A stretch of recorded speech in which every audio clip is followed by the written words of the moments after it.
Ngayon, mga bossing, puntahan po natin. Nako, eto, mga kababayan, eto yata yung sinasabi na bangag Mayor Baste, Hindi, pumapayat si Baste. Napansin nyo yung itsura ni Baste? O, tingnan nyo. Oh? Nakita nyo po yung gwapong-gwapo na si Baste Duterte, mga kababayan, na sinasabi ng mga DDS, heartthrob ng DDS, Baste Duterte. Ang lakas ng appeal ni Baste Duterte. Pero ang laki ho ng pinayat, mga kababayan.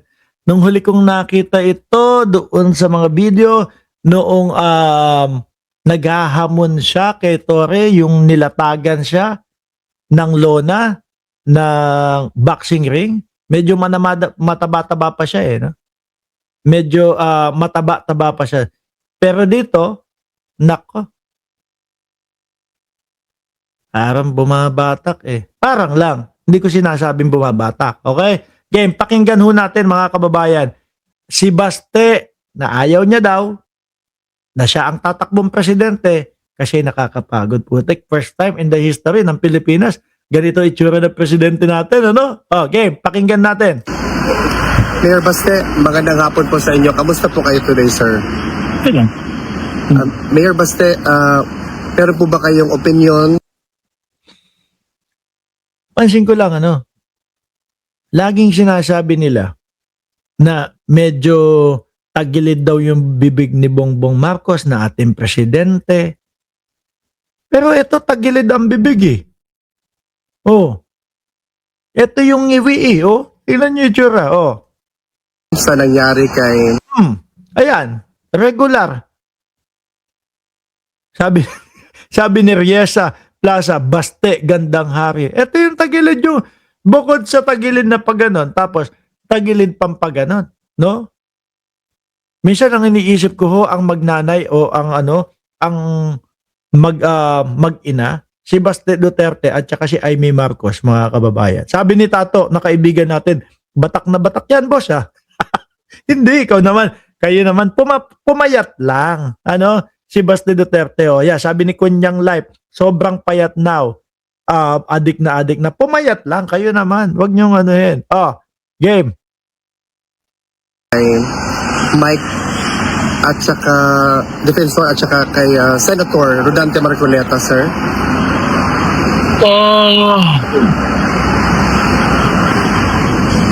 Isa lang ang masasabi ko. Mahirap talaga intindihin ang kilos ng gobyerno kung bakit Baka kay Marcoleta yan. Kasi kung kay Marcoleta yan, kung sasabihin mo mahirap kasing intindihin ang kilos ng gobyerno, hindi totoo yan. No? Kasi naintindihan namin yung mga pinagsasabi ni Rodante Marcoleta, kaya siya nakasuhan ng plunder. No? Mismong sa bibig ni Rodante Marcoleta, lumabas yung mga ginamit na mga ebidensya laban sa kanya. Diba? Sabi ni Ma'am BG Badjola, gobyerno daw, sabi ni Baste. Diba? Kaya nakulong si Rodante Marcoleta. Si Mike Defensor naman ang nagbigay, si Mike Defensor, kaibigan niya at yung isang kaibigan pa nila na naging total 75 million ang nagbigay kay Rodante Marcoleta, kaya sabit di sa plunder. At bukod sa plunder, meron pang bahay bembangan. Kaya paano mo sasabihin sa amin, Baste, paano mo papaniwalain ang mamamayang Pilipino na ginigipit na naman sila ng gobyerno? may mga tao nakukulong ngayon? Kasi siyempre sila yung nasa kapangyarihan. Bobo yung mga DDS ninyo? No, bobo yung mga DDS ninyo, hindi nila naiintindihan na si Rodante Marcoleta ay may pag-amin, si Mike Defensor ay may pag-amin din. No, actually pareha sila. Binigay po yung 75 million, tinanggap po yung 75 million. Tapos papaniwalaan, ay oo nga, tama si Baste Duterte. Naginigipit lang yung mga nakukulong. Hindi nila alam? Bobo? Mahina ulo? Aanga-anga? O uto-uto lang talaga sa inyo? Kung sino yung hindi sumunod sa kanila o ayaw sumunod sa kanila, paparusahan talaga nila yan. Diba? Ang sabi ha, basta naalala mo yung isang congressman. Naalala mo yung isang congressman. Ano po? Nakalimutan ko ang apelyido. Si Congressman Alvarez. Di ba? Ano ang sabi mga kababayan ni Congressman Alvarez? Hindi ko alam kung bakit ang pangalan ko kasama sa nabigyan ng maleta. No? Hindi ko lang inendorso yung pinapa-impeach o yung impeachment para sa presidente na pinapangunahan ng kampo ni Mike Defensor, biglang nasama na yung pangalan ko sa maleta. Sa makatwid, yung kampo ninyo, kampo nila ka Dante Marcoleta at nitong sila Defensor, ang kapag ka hindi mo sinunod, ang gusto nila ay isasama ka sa mga nadala nila ng maleta. Diba? Kaya nagulat to, nag-alpasan ho sila doon mga kababayan, yung 18 marites biglang nawala. Pagkakataon na nila yon.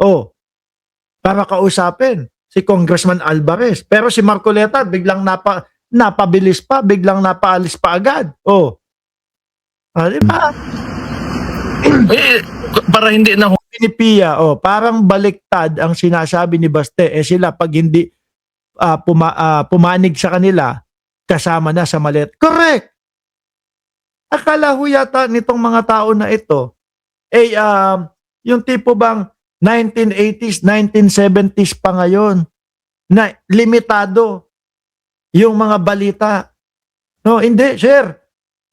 Bawat Pilipino nga ngayon may cellphone na. 4 na taong gulang may cellphone na.